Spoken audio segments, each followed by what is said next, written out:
बिस्मिल्लाहिर्रहमानिर्रहीम, अस्सलाम वालेकुम। जियो न्यूज़ पर आप देख रहे हैं आपस की बात। मैं हूं मुनीब फारूक और मेरे साथ मौजूद हैं नजम सेठी साहब। अस्सलाम वालेकुम। आज के इस प्रोग्राम में बात होगी सबसे पहले प्राइवेट एसोसिएशंस का जो प्रॉब्लम चल रहा है पंजाब हुकूमत के साथ। पंजाब हुकूमत ने गुज़िश्ता साल सितंबर में एक ऑर्डिनेंस पास किया था जिसको एक एक्ट की शक्ल दी गई सितंबर में फरवरी के अंदर, और अब तक मसला चल रहा है। प्राइवेट स्कूल एसोसिएशन ने 2 दिन की सिंबॉलिक हड़ताल भी की। आज गो के उस हड़ताल को कॉल ऑफ किया गया है गवर्नर पंजाब की एश्योरेंस के ऊपर, लेकिन प्राइवेट स्कूल एसोसिएशन के चेयरमैन का ये कहना है कि अगर हुकूमत पंजाब ने ये एक्ट इसमें तरमीम ना की या इसको विड्रॉ ना किया तो फिर इनडेफिनिट पीरियड के लिए, गैर मुय्यना मुद्दत के लिए हड़ताल की जा सकती है। अब देखना यह है कि दोनों जानिब मौक़िफ़ किसका दुरुस्त है। अगर प्राइवेट स्कूल एसोसिएशन के कुछ जेन्युइन कंसर्न्स हैं तो उसमें कितना वजन है, और जो पेरेंट्स हैं और जो हुकूमत पंजाब है वो एक जगह पर है, और हुकूमत के पंजाब के ऊपर जो प्रेशर है उसी की वजह से एक्ट बनाया गया। तो मैं चाहता हूं कि उसको हम एवेल्यूएट करें कि किसकी पोजीशन ज़्यादा बेहतर है, और जो डिमांड की जा रही है पंजाब हुकूमत की तरफ से क्या वो वाकई जायज़ है, क्या एक फेयर बात है कि इस तरह का रेगुलेटरी एक्ट बनाया जाए। मैं चाहता हूँ इसके ऊपर बात हो। आगे चल के बात करेंगे क्रिकेट के हवाले से, क्योंकि अब तक इसमें कन्फ्यूजन है, अभाम है। गो के वेन्यू तब्दील हो गया है पाकिस्तान इंडिया के मैच का, और अब ये मैच कलकत्ता ईडन गार्डन्स में होगा, लेकिन जो डिमांड पाकिस्तान की तरफ से की जा रही है, पीसीबी की तरफ से की जा रही है, उसके ऊपर अब तक गवर्नमेंट ऑफ इंडिया की तरफ से कोई रिस्पांस नहीं आया। क्या पाकिस्तान T20 वर्ल्ड कप में शिरकत करेगा या इसमें अभी भी डाउट्स हैं? इस हवाले से आज के प्रोग्राम में हम बात करेंगे। लेकिन सबसे पहले सेठी साहब, कोई आपकी चिड़िया जो इधर उधर उड़ती है वो कहीं उड़ी है? मतलब गुज़िश्ता रोज़ आपने कुछ बात की थी, आपने कहा था कि अल्ताफ़ भाई की तबीयत शायद नासाज है, तो आज खैर बड़ा तगड़ा डिनाइल भी आया मुत्तहिदा कौमी मूवमेंट की तरफ से कि बिल्कुल वो फर्स्ट क्लास हैं, उन्होंने वो तंजीमी कामों में हिस्सा भी ले रहे हैं और बिल्कुल उसी तरह एक्टिव हैं। तो आपकी चिड़िया कहीं गई? चिड़िया ने चक्कर लगाया। चिड़िया की वही खबर है कि तबीयत नासाज है, मगर चिड़िया की ये भी खबर है कि एज दे से in English he is alive and kicking. अच्छा, मतलब ये है कि नासाज इसलिए प्रेशर बहुत है, बड़े मुश्किल हालात से पार्टी भी और वो भी गुजर रहे हैं, तो इसलिए प्रेशर तो होगा। और स्पेशली क्योंकि अब पहली दफ़ा बहुत अरसे के बाद एस्टैब्लिशमेंट ने उनको ज़रा चेक किया, तो अल्ताफ़ भाई थोड़े परेशान हैं।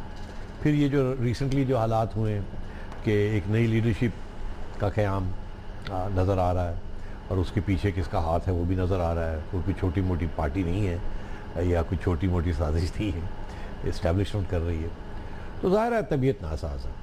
अब जब तबीयत नासाज होती है तो अल्ताफ़ भाई कभी कभी अपनी मेडिसिन लेना भूल जाते हैं, कभी ज़्यादा ले लेते हैं, कभी कम ले लेते हैं, और वैसे भी ब्लड प्रेशर वगैरह तो आपको पता ही है, नॉर्मल आदमी का भी ऊपर और नीचे होता रहता है। सो हाल ही में उनकी तबीयत थोड़ी सी ख़राब हुई थी फिज़िकली, मगर अदरवाइज़ ये जो अफवाहें चल रही हैं कि पता नहीं जी दी एंड इज़ हेयर और ये हो गया और वो हो गया और फलाने पैरालिसिस हो गया और फलाना हो गया, ऐसी बात नहीं है। मेरा ख्याल है कि अल्ताफ़ भाई की अगर तबीयत थोड़ी सी नासाज है तो वो बहुत से लोगों की तबीयत थोड़ी ज़्यादा नासाज करेंगे बिफोर अपनी तबीयत को और थोड़ा नासाज होने की इजाज़त देंगे।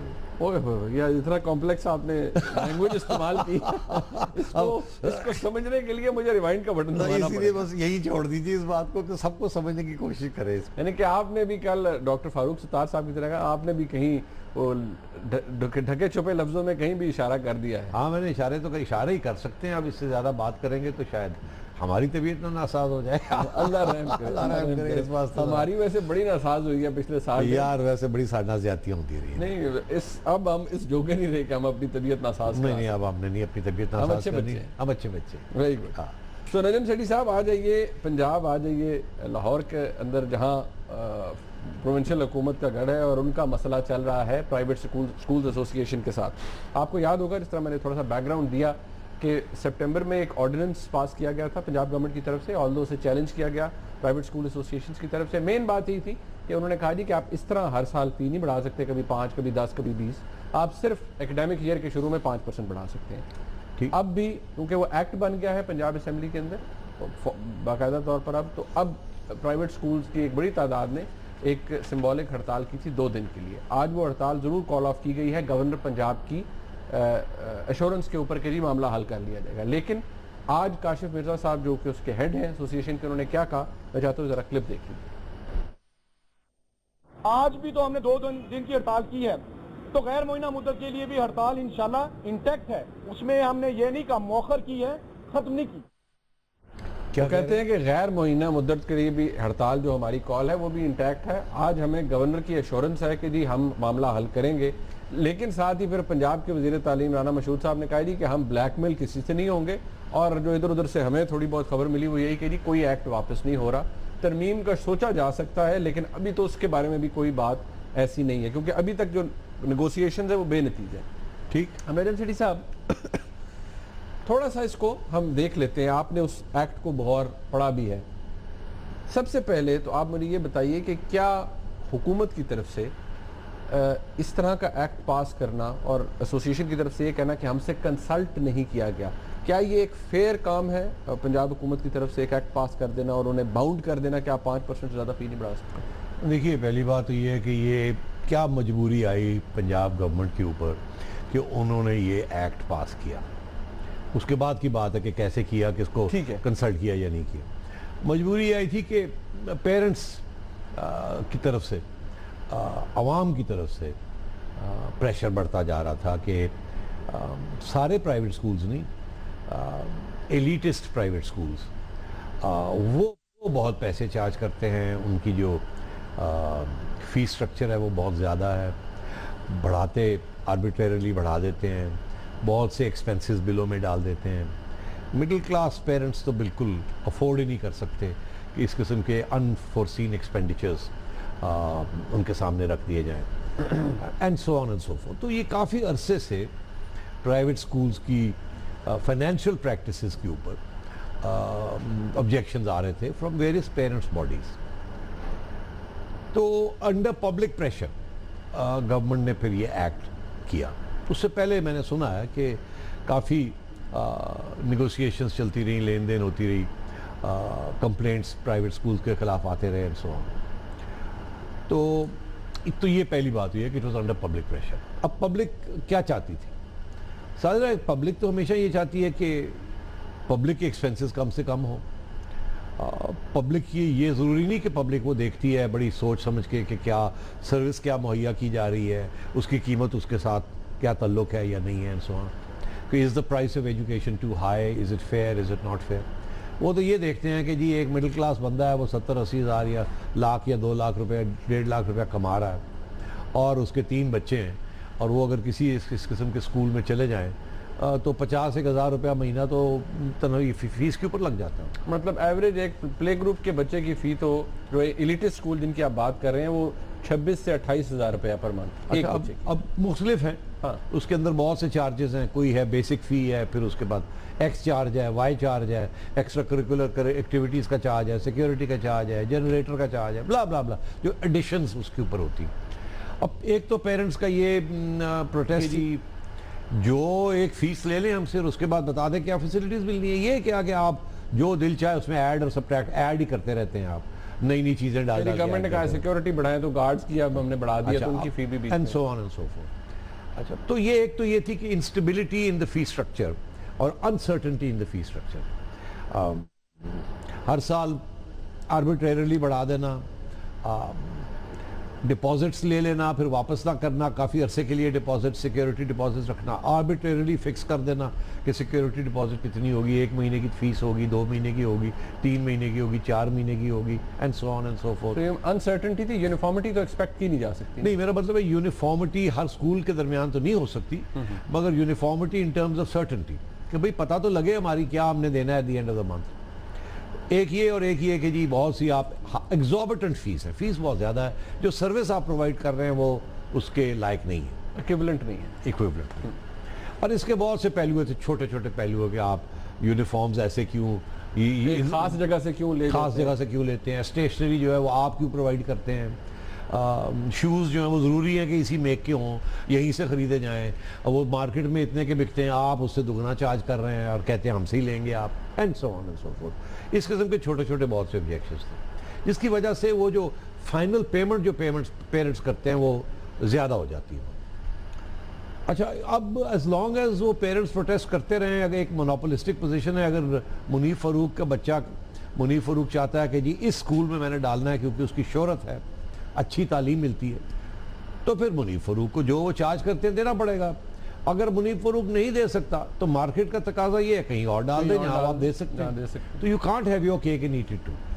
तो यहाँ दो पॉइंट्स ऑफ व्यू हैं। एक ये है कि जी फ्री, ये जो स्टेट ने, रियासत ने अपनी रिस्पॉन्सिबिलिटी जो है उसको एब्डिकेट कर दिया है, अच्छे पब्लिक स्कूल्स नहीं हैं, इसलिए अगर थोड़ी सी भी अच्छी मुनासिब तालीम लेनी हो तो प्राइवेट सेक्टर में जाना पड़ता है। प्राइवेट सेक्टर में पैसे ज़्यादा चार्ज करते हैं, रियासत अभी तक दे नहीं पाई, रियासत दे नहीं पा रही, कॉन्सेप्ट नहीं है अच्छी एजुकेशन। तो ये बाय द वे ये principle all over the world है। फ़र्क ये होता है कि प्राइवेट सेक्टर भी वहाँ बहुत हाई फीस चार्ज करते हैं, फैसिलिटीज़ भी देते हैं।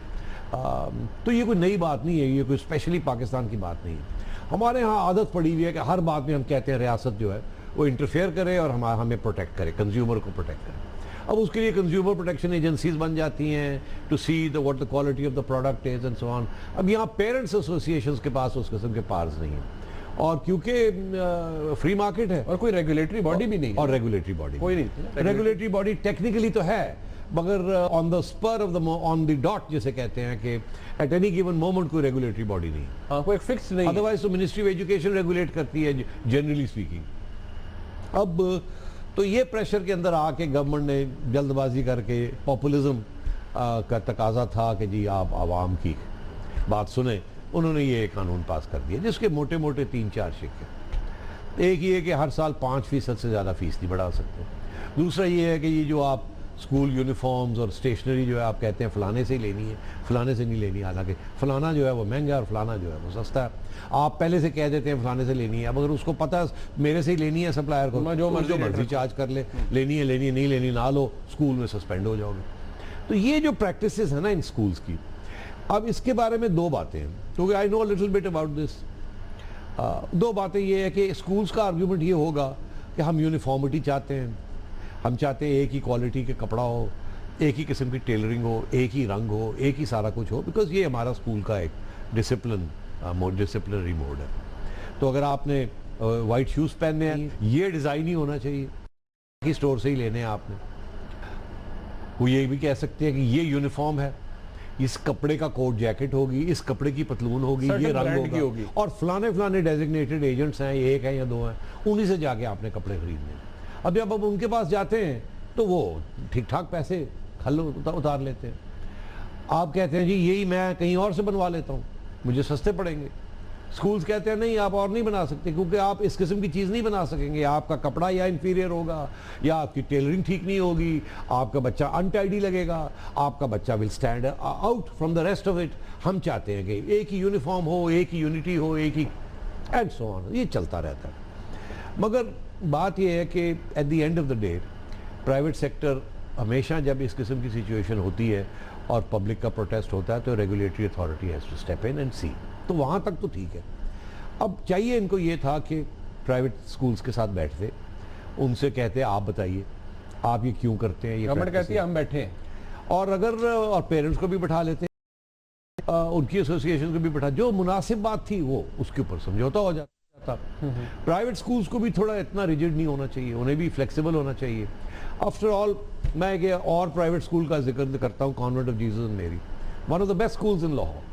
मगर वो इस किस्म के रिजिड डिसिप्लिन और इस किस्म की रिजिड चीज़ें तो नहीं। वो कहते हैं ये स्कूल की लिस्ट है, यहाँ से मर्जी किताबें खरीद लीजिए, यहाँ से आपको सस्ती मिलती है ले लीजिए, सेकंड हैंड मिलती है तो वो ले लीजिए, आप गरीब हैं आप सेकंड हैंड किताब ले आइए, हमें क्या, हमने तो कहना किताब से। तो वो इस किस्म की कंडीशंस नहीं लगाते, बच्चे खुश रहते हैं। वो कहते हैं ये यूनिफॉर्म है, नीला कोट है, ब्राउन जैकेट है, या ये मर्जी क्वालिटी की आप पहन ले, अगर आप जूती नहीं पहनी आप में क्या फ़र्क पड़ता है, आपने वाइट शूज़ पहन के आना, ठीक है, एंड सो ऑन। तो वो उसमें बच्चे भी खुश रहते हैं, पेरेंट्स भी ये फील करते हैं कि भाई हमने जहाँ से सस्ता मिला हमने ले लिया। और अगर बिल्कुल ही आउटलैंडिश हो तो वो टीचर बता देता है कि बच्चे ये नहीं चलेगा, इसको ठीक करके लाओ। तो that is a better practice. मगर ये जो बाकी स्कूल्स हैं, एलिटिस्ट स्कूल्स हैं, ये थोड़ा ज़्यादा स्ट्रिंजेंट सख्ती से करते हैं। मैं तो इसके सख्त खिलाफ हूँ एक बात के। ये जो पाबंदियाँ लगा देते हैं ना कि आपने फलानी किताब जो है या फलानी स्टेशनरी जो है वो फलाने से ही खरीदनी है, और उस बंदे को पहले आप बुला के कहते हैं जी कि आपने हमारे स्कूल की स्टेशनरी बनानी है, सैंपल सबमिट करें।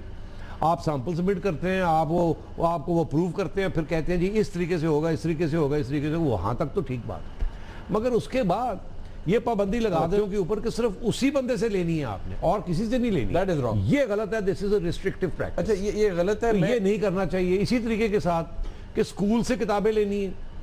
अब मुझे पता है बड़े बड़े स्कूल्स ये करते हैं कि जी वो पहले से ही आपको बता देते हैं कि जी ये सारी किताबें हैं, ये इसकी कीमतें हैं, ये ओरिजिनल एडिशंस हैं, हम आपको सप्लाई कर रहे हैं और ये फीस के अंदर हम ऐड कर रहे हैं।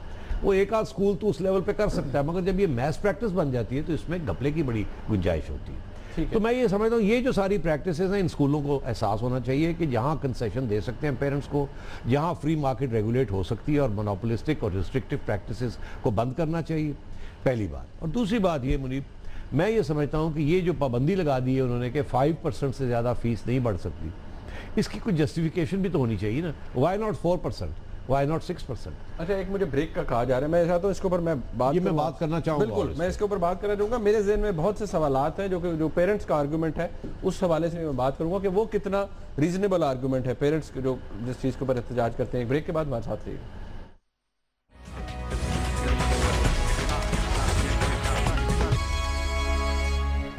एक बार फिर आप खुशामदीद कहते हैं। बात हो रही है पंजाब के अंदर प्राइवेट स्कूल्स एसोसिएशन का जो मसला चल रहा है हुकूमत पंजाब के साथ, उस हवाले से हुकूमत ने एक एक्ट पास किया है जो कि प्राइवेट स्कूल्स को मंजूर नहीं है। रंजन सेठी साहब, पेरेंट्स की तरफ से कहा जाता है जी आप बड़ा एग्जॉर्बिटेंट चार्ज कर रहे हैं, ये तो बड़ा नोबल प्रोफेशन है, सब कुछ है, इस तरह के आर्गूमेंट दिए जाते हैं। मेरा सवाल ये है कि क्या प्राइवेट स्कूलिंग को किसी और ऑर्डिनरी सर्विस या फैसिलिटी की तरह डील करना चाहिए कि जैसे मैं एक कपड़ा है जिसकी कीमत 100 रुपये है, की कीमत 200 है, मैं जो अफोर्ड करूं मैं वो खरीद लूं। आप एयरलाइन में ट्रैवल करते हैं तो एक टिकट 2 लाख का है और एक 1 लाख का है, मैं जो अफोर्ड करूं उसे ऑप्ट कर लूं। क्या इसको इस तरह डील करना चाहिए या इसको नहीं जी क्योंकि बड़ा नोबल प्रोफेशन है इसलिए आप नहीं यार, नोबल प्रोफेशन का कोई ताल्लुक नहीं, नॉनसेंस है। नोबल प्रोफेशन छोड़ दें, आजकल कोई नोबल प्रोफेशन नहीं है, सब प्रोफेशंस है। और प्रोफेशनलिज्म ये होती है कि highest price that you can afford to pay और you can afford to extract आप करते हैं। Relationship is of price with service, for a better service. आपको प्राइस नहीं देनी, सर्विस मत लीजिए। ये मार्केट का तकाजा है। हाउएवर मोनोपोलिस्टिक या रिस्ट्रिक्टिव प्रैक्टिसेस की डेफिनेशन है इकोनॉमिक एक्टिविटी में और कॉमर्स में।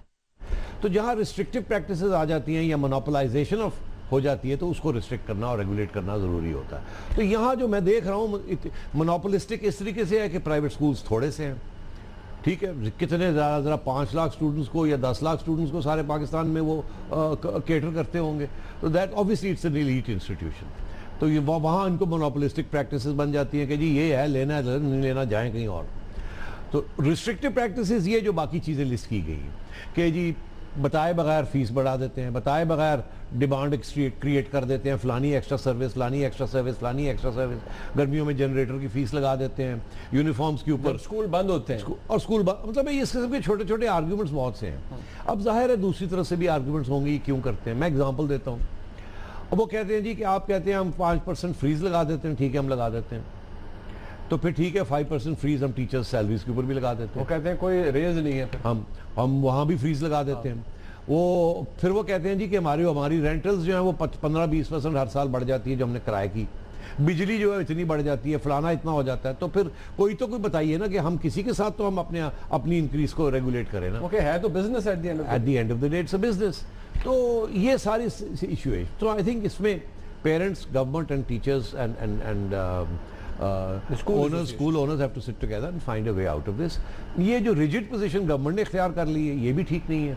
उनके जो रोने धोने हैं जैसे कि हर चीज़ ही वो सही कर रहे हैं, वो भी गलत है, हर चीज़ सही नहीं कर रहे हैं। वो बहुत सी रिस्ट्रिक्टिव प्रैक्टिसेस हैं, मैंने कुछ आइडेंटिफाई किए हैं, आई एम श्योर और भी आइडेंटिफाई। और एक्सप्लॉयटेशन है, और एक्सप्लॉयटेशन भी है, इसमें कोई शक नहीं है। मगर बात ये है eight the end of the day कि रेगुलेशन होनी चाहिए, बट रेगुलेशन के साथ ये नहीं कि आप उनका गला ही घोंप दें। Private sector has a role to play, schools have a role to play. ये स्कूल्स बड़ी हाई क्वालिटी एजुकेशन भी देते हैं, इसमें कोई शक ही नहीं है। इस वक्त अगर आपके स्टूडेंट्स दुनिया में एक्सेल कर रहे हैं और इस किस्म की जो कम्पिटिटिव स्पिरिट आ रही है, it's because of these schools. तो अब ये है कि you can't kill the goose that Lay's the golden egg. At the same time the schools should be little careful. थोड़ी सी सर्टेनिटी आनी चाहिए। ये जो आर्बिट्ररी चीज़ें जो होती है ना, उसको रेगुलेट गवर्नमेंट जरूर करनी चाहिए। आर्बिट्ररी से मुराद ये है कि जी बताए बगैर एक्स्ट्रा एक्सपेंडिचर्स आ गए। कुछ जस्टिफिकेशन प्रोवाइड होनी चाहिए। वो गवर्नमेंट ने एक मैकेनिज्म दिया है ना जी कि आपने अप्रूवल्स देनी है। हाँ, तो अब वो उसमें ये है कि ये अप्रूवल्स जो हैं वो भी गवर्नमेंट ने बड़ी सख्ती, इतने महीने लगेंगे, पहले 3 महीने आप ये बताएं, फिर 1 महीना ये वो। सारे स्कूल्स तो ये कंप्लायंस नहीं कर सकते ना, नए नए एक्सपेंडिचर्स आ जाते हैं। अब फॉर एग्जाम्पल गवर्नमेंट ने ये कहा कि तालिबान अटैक करने वाले हैं, सिक्योरिटी अपनी ठीक कीजिए। अब वो और बुरी लिस्ट बना दी कि जी आप इतने गार्ड्स रखेंगे, ये करेंगे, ये करेंगे। यार दैट्स अ ह्यूज एक्सपेंडिचर। अब वो अगर इतना एक्सपेंडिचर है तो वो क्या करेंगे? अपनी जेब से देंगे, वो अपनी प्रॉफिटेबिलिटी गिराएंगे। या तो गवर्नमेंट प्रोवाइड करे, अगर गवर्नमेंट नहीं प्रोवाइड करती तो then the government should have said कि हम आपको ये कह रहे हैं, हमारे हिसाब से इतना इसका खर्चा है, यू मे पुश दिस खर्चा ऑन टू द पेरेंट्स जिनके बच्चों को आप प्रोटेक्ट कर रहे हैं। मगर गवर्नमेंट ने वो नहीं किया। बट नदीम साहब, आपको याद ये बात भी है ना कि तमाम प्राइवेट स्कूल्स ने हड़ताल नहीं की, इनमें भी डिवीजन है, इनमें भी डिवीजन है। एलिटिस्ट स्कूल्स जो है उन्होंने की है। हाँ, जाहिर है वो डिवीजन इसीलिए है ना कि सबसे ज्यादा जो इस वक्त जो फोकस आ रहा है is on the elitist schools.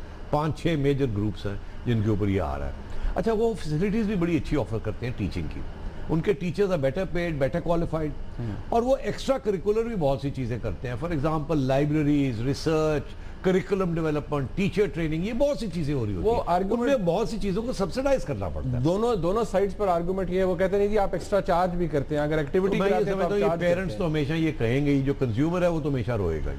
मगर एट द सेम टाइम इसका ये मतलब नहीं है, कंज्यूमर के पास भी चॉइस है। इफ द कंज्यूमर, तो मैं ये समझता हूँ consumers need to understand that they are paying for quality education, और ये भी एक ऑर्डिनरी सर्विस है, और ये भी कोई like every other profession, it's a service that you pay for a service. However, the schools need to understand ठीक है, आगे that they need to be sensitive to public opinion, और जहाँ वो ज्यादतियाँ हो रही हैं उनको अब कम करें और रिस्ट्रिक्टिव प्रैक्टिसेस को खत्म करें। ओके, आगे चलते हैं। नदीम सैयदी साहब, बात हो जाए जरा क्रिकेट की। हमारे हालात क्या हैं? हम मतलब जा रही है पाकिस्तान की। यार जाने से पहले मैं एक बात जरूर कह दूं, जरूर। मुझे एक बात की हैरानगी ये है कि ये प्राइवेट स्कूल्स के लोग जो हैं, जब इनको हम बुलाते हैं टीवी के ऊपर कि आइए अपने आप अपना मौक़िफ़ को डिफेंड करें, तो ये बेगमात जो हैं और ये सब लोग जो चला रहे हैं, बड़े बड़े लोग, ये कोई भी आने के लिए तैयार नहीं होता। They want to keep a low profile. मैं समझता हूँ अच्छी बात है लो प्रोफाइल रखें, मगर अपना केस प्रेजेंट करने के लिए तो आपके रिप्रेजेंटेटिव होने चाहिए ना। अगर मीडिया आपको कांटेक्ट करता है और आप मीडिया को कहते हैं उनसे पूछ लें, उनसे पूछ लें, उनसे पूछ लें, that's not good, it doesn't help your case. Perhaps the case is not too strong, maybe that's the reason, शायद ये भी वजह है। अच्छा नदीम सैयदी साहब, मैं क्रिकेट के हवाले से बात इसलिए करना चाहूँगा क्योंकि अभी भी बड़ी अनसर्टेनिटी है, हम जा रहे हैं नहीं जा रहे। मैं शहरियार खान साहब का, आज वो चेयरमैन पीसीबी है, उनका एक क्लिप दिखाना चाहूँगा, उन्होंने क्या कहा।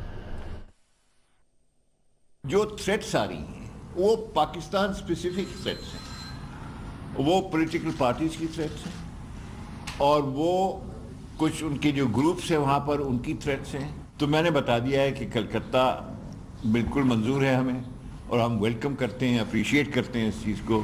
दूसरे ये है कि आप अपनी तरफ से हिंदुस्तान की हुकूमत कोई एश्योरेंस दे दे कि पाकिस्तान के जो खतरात हैं उस पर एक एश्योरेंस मिल जाना चाहिए।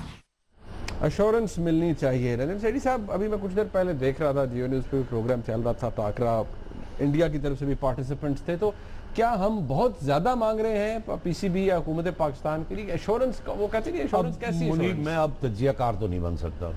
आई एम पीसीबी, ठीक है, I have to represent the PCB's position. तो मैं आपको पीसीबी की पोजीशन जो मैं समझता हूँ बहुत मुनासिब है वो आपके सामने रखता हूँ। बात यह है कि जब इंडिया पाकिस्तान की सीरीज़ होने जा रही थी, जो कि हमने 1 साल पहले कबल साइन की थी, बीसीसीआई और पीसीबी की, और थर्ड कंट्री में जहाँ कोई सिक्योरिटी का इशू नहीं था इंडियंस के लिए, तो इंडियन हुकूमत और इंडियन बीसीसीआई ऑफिशियल्स और इंडियन हुकूमत के लोगों ने ये बात कही थी कि क्योंकि पाकिस्तान और हिंदुस्तान के तल्लुकात ठीक नहीं हैं और पाकिस्तान की हुकूमत या पाकिस्तान के साथ टेंशन है, तो ये वक्त नहीं है हम पाकिस्तान के साथ क्रिकेट खेलें। तो उन्होंने क्रिकेट के अंदर सियासत लाए थे, वो ऐसी बात है ना। और हम कहते रह गए कि भाई इसका ताल्लुक क्रिकेट के साथ क्या है, हमने तो कहीं और या दुबई में खेलना है या श्रीलंका में खेलना है।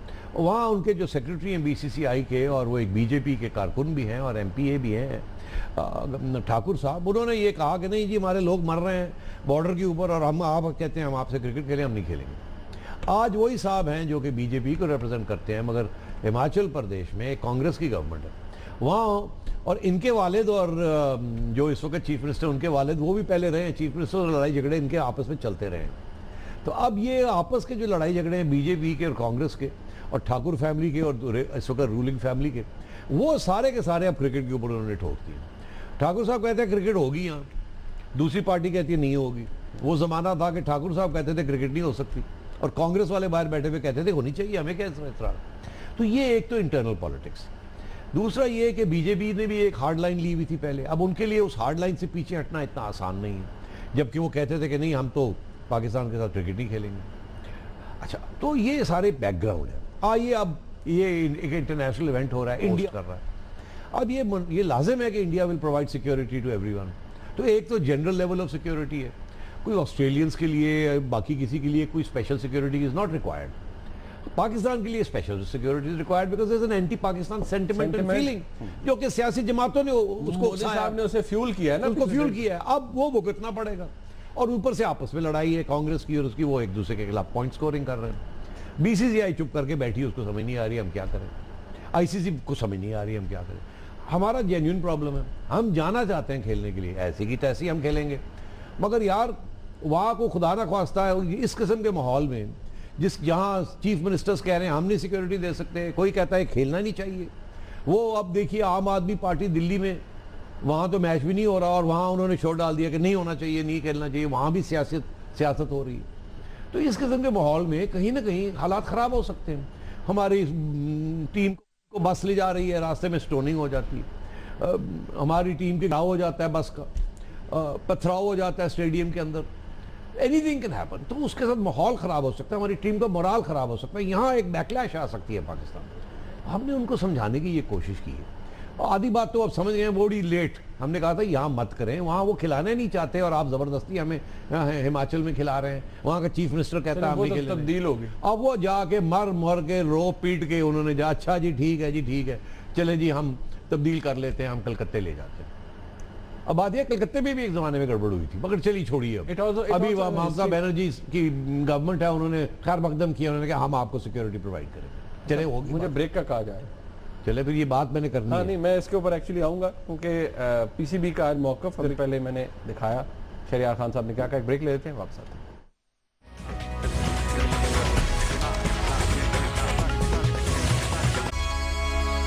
खुशामदीद कहते हैं ब्रेक के बाद। हेडी साहब वक्त कम है, मुकाबला सा क्या मौक़िफ़ है, मतलब अब आप क्या चाह रहे हैं? तो अब हमने कहा जी हम खैर मकदम करते हैं, आपने शुक्र है फाइनली आपने वेन्यू चेंज करके कलकत्ता कर दिया, जो कि बेटर देन दिस प्लेस धर्मशाला। मगर आगे आइए, अब आगे भी हमने यहाँ नहीं सिर्फ कलकत्ते में भी और आगे भी मोहाली जाना है, तो हो सकता है हम आगे भी प्रोसीड करें, कहीं और बेंगलोर खेलना पड़ जाए, कहीं और खेलना पड़ जाए, depending on how we move forward up the ladder. तो हमें एक जनरल एश्योरेंस तो मिलनी चाहिए from the government of India, जिसने पहले माहौल एक एटमोसफेयर ख़राब किया था। हमें जो स्टेट गवर्नमेंट्स हैं पहले, तो वहाँ से हमें कुछ मिलना चाहिए एश्योरेंस के वो हमारा ख्याल करेंगे। जैसे एक स्टेट गवर्नमेंट ने कहा हम नहीं करेंगे, इनफैक्ट आपको आना ही नहीं चाहिए यहाँ। अब दूसरी जो है, जैसे ममता बनर्जी ने कहा कि हम ख्याल करेंगे, बड़ी अच्छी बात है। पंजाब हुकूमत भी कह देना वहाँ की, मोहाली की, कि जी मोहाली में अगर आप आएंगे हम आपको प्रोटेक्ट करेंगे।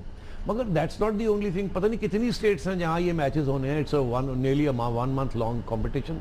तो हम चाहते हैं कि government of India, the federal government of India, the union government of India, भाई हमें दिलासा तो दे कि आइए आप क्रिकेट खेलिए, आप फिक्र ना करें। मतलब आपको कोई ब्लैंकेट अप्रूवल चाहिए? हमें एक जनरल एश्योरेंस चाहिए कि इतनी मुश्किल क्या बात है, आप सारी दुनिया को होस्ट कर रहे हैं और आपने खुद तस्लीम करते हैं कि पाकिस्तान स्पेसिफिक प्रॉब्लम है, वहाँ एंटी पाकिस्तान सेंटिमेंट है, कोई एंटी ऑस्ट्रेलिया सेंटिमेंट नहीं है, वो एंटी पाकिस्तान सेंटिमेंट है जिसका सबको पता है, इन्होंने क्रिएट किया हुआ है। अब हमें कुछ तो तसल्ली दें, आप कुछ तो एश्योरेंस दें। कल को कुछ हो जाता है वहाँ, तो यहाँ हमारे लोग कहेंगे जी आपने भेजा क्यों था, वो तो आपको इंश्योरेंस ही नहीं देने के लिए तैयार थे, आपने क्यों भेजा था। ईडन गार्डन्स की भी हिस्ट्री तो है ना वहाँ। तो अब हम तैयार हैं, हमारी अवाम आज बिल्कुल तैयार है, वो कहती है जाइए क्रिकेट खेलिए, मगर यार कुछ तो तसल्ली दें हमें। आप इतना नहीं कर सकते क्या? आप हमें मेहमान नवाजी, अगर आप हमें इनवाइट कर रहे हैं तो कोई हमें इंश्योरेंस तो दे दीजिए कि you look after us. But अगर तो ये कोई मुश्किल काम नहीं है, ये छोटी सी चीज़ है। अगले 2 दिन के अंदर अंदर हमने टीम अभी नहीं भेजी, ना ही हमारा भेजने का इरादा है, अब हमें 2 दिन के अंदर अंदर एश्योरेंस दे। हमारा पहला वार्म अप मैच 13 तारीख को है कलकत्ता में, उसके बाद 16 तारीख को फिर एक मैच है, फिर 19 को ये मैच है इंडिया के साथ। It's a very big event. तो हमें कुछ तसल्ली दें ताकि हम जाएं, हमारी विमेंस टीम भी रुकी, उन्होंने भी जाना है। अगर ना मिली सिक्योरिटी, ना तसल्ली मिली और गवर्नमेंट ने कहा जी किस तरह के हमने दे दिया, बस ठीक है वो हमारा एक निज़ाम है, ना दें आपको स्पेसिफिक एश्योरेंस, तो फिर क्या करेंगे? तो फिर यही हमारे लिए बड़ा प्रॉब्लम बन जाएगा। We may not go. ये जो डायरेक्शन है ये प्राइम मिनिस्टर की तरफ से है, पेटेंट की तरफ से है, या पीसीबी का फैसला कि नहीं एश्योरेंस? नहीं, देखिए गवर्नमेंट ने पीसीबी को कहा है कि आपके सामने है सिचुएशन, आप अपनी रिकमेंडेशन हमें भेजें and on that we will take a decision. हमारी रिकमेंडेशन ये है कि we must get an assurance from the government of India के दे एश्योरेंस ही है ना यार, और क्या है। हम ये तो नहीं कह रहे कि जी आप लिखत पढ़त करके ये कर दें वो कर दें, अगर ये हो गया तो ये कर देंगे, नहीं यार, एक पब्लिक बयान दे, एक माहौल को तब्दील करें फॉर गॉड सेक, क्या what's so difficult about it. तो ये हम छोटी सी चीज़ है, ये कर दें, वील गो एंड प्ले, देखा जाएगा फिर आगे क्या होता है। अगर को खुदा ना खास्ता इश्यूज बने तो उसको रिजॉल्व करेंगे। और अगर नहीं खेलते तो कितना बड़ा हमारा लॉस है, किसका लॉस? नहीं देखिए, अगर हम नहीं जाते या हम चले जाते हैं और वहाँ हादसा हो जाता है और हम फोरफीट कर देते हैं मैच या हम छोड़ के आ जाते हैं, तो नुकसान तो सबसे पहले क्रिकेट का होगा। इंडिया पाकिस्तान और is the biggest event in the history of cricket, हमेशा यही होता है, it's bigger than the ashes. जब इंडिया पाकिस्तान खेलते हैं ईडन गार्डन में लाख बंदा आएगा और सारी दुनिया देख रही होगी, आपको पता ही है। तो जाहिर है इसमें रेवेन्यू लॉस है फॉर आईसीसी, बिकॉज ये आईसीसी का इवेंट है। अब कितना रेवेन्यू लॉस है मैं परहेज करूंगा, मैं I will not tell you कितना लॉस है, but it runs into millions of dollars. अगर एक मैच नहीं होगा तो ब्रॉडकास्टर के लॉस है मिलियंस, और वो millions of tens of millions of dollars जो है वो फिर आईसीसी को वो रेवेन्यू नहीं मिलेगी। अच्छा, पहली बात तो यह कि आईसीसी का लॉस है। आगे आइए, आईसीसी फिर ये कह सकता है हमें कि आपकी वजह से ये लॉस हो गया, आपको हर साल जो आपका हिस्सा मिलता है फ्रॉम आईसीसी रेवेन्यूज वो हम नहीं देंगे। तो फिर अगर ऐसी सूरत होती है और हम अपने मौक़िफ़ को डिफेंड नहीं कर सकते तो फिर हमारा लॉस भी हो जाएगा उसमें, जाहिर है। बट आप जैसे कह रहे हैं मगर हमारा मौक़िफ़ बड़ा पक्का है, बड़ा मजबूत है, बड़ा मजबूत है, क्योंकि ये इजाज़त है आईसीसी रेगुलेशंस के अंदर के सिक्योरिटी कंसिडरेशन से अगर कोई पुल आउट होता है तो उसमें उस कंट्री को कोई लॉस नहीं होगा फाइनेंशियल। अगर आईसीसी को होता भी है मगर उनको नहीं होगा जो शेयर प्रोसीड्स का मिलता है। इसके बहुत से पहले एग्जांपल्स हैं। तो ये अगर ऐसी कोई बात है तो वी आर नॉट, हमारा वो इशू नहीं है, हमारा issue is purely security and we want to play. Shetty साहब, अगर मैं पिछले कुछ दिनों में देखूं जिस तरह से इंडिया बैक ट्रैक किया, वो उन एग्रीड जो आपकी उनके साथ सीरीज थी उनसे और पीछे हट गए, तो ये एश्योरेंस मुझे वैसे आती हुई नजर नहीं आती। हाँ, हो सकता है ना आए, अगर ना आई तो फिर सबसे पहले सबसे बड़ा नुकसान जो है वो इंडियन हुकूमत का होगा और इंडियन अवाम का होगा। उसकी वजह ये नहीं कि क्रिकेट नहीं होगी, दुनिया को ये पैगाम जाएगा कि इतने छोटे दिल, इस किस्म की सूरत हाल है इतनी बड़े मुल्क के अंदर जहाँ इतनी बड़ी टूर्नामेंट होने जा रही है और एक नेबरली कंट्री जो है जिसके जेन्युइन सिक्योरिटी कंसर्न्स हैं जो कि आप खुद तस्लीम करते हैं, आप उनको इतना एश्योरेंस नहीं दे सके। और वो भी क्या, एक पब्लिक स्टेटमेंट ही मांग रहे हैं ना हम, ताकि माहौल बदले, ताकि ये पैगाम चला जाए इंडियंस को जो ट्रबल मेक करना चाह रहे हैं कि इंडियन गवर्नमेंट जो है विल नॉट अलाउ इट। यार यही है ना, व्हाट्स द बिग डील। सबसे बड़ा नुकसान इंडिया का हो रहा है, बीजेपी की, मिस्टर मोदी की गवर्नमेंट का ये हो रहा है कि इतनी इलिबरल, इतनी रिजिड गवर्नमेंट है, इतनी एंटी पाकिस्तान गवर्नमेंट है कि वो क्रिकेट को और पॉलिटिक्स को इतना बुरे तरीके के साथ मुलव्वस कर दिया है, और अपनी पॉलिटिक्स और कांग्रेस की पॉलिटिक्स जो है वो अब एक आईसीसी इवेंट को इफेक्ट कर रही है। ये जाहिर है इसका एक नेगेटिव ब्लो बैक होगा। सबसे पहले तो उनका नुकसान है और उसके बाद सब क्रिकेट का नुकसान है। उम्मीद की जाए, ये समझता हूँ कि हमें उम्मीद रखनी चाहिए कि ये बयान आ जाएगा। ममता बनर्जी का आ गया बयान, अब पंजाब गवर्नमेंट से आ जाए, शायद हिम्मत पकड़ लें फेडरल गवर्नमेंट की। यार हिम्मत क्या है, छोटी सी चीज है। यूनियन गवर्नमेंट जो है उनका होम मिनिस्टर कह दे यार what's the big deal, of course हम सिक्योरिटी प्रोवाइड करेंगे, आइए आइए आइए यार, हमें थोड़ा सा वेलकम करें, हम आ जाएंगे। ठीक है, वक्त खत्म हो गया। आज का प्रोग्राम का फीडबैक हमें जरूर दीजिएगा। देखने का बहुत शुक्रिया। खुदा हाफिज़।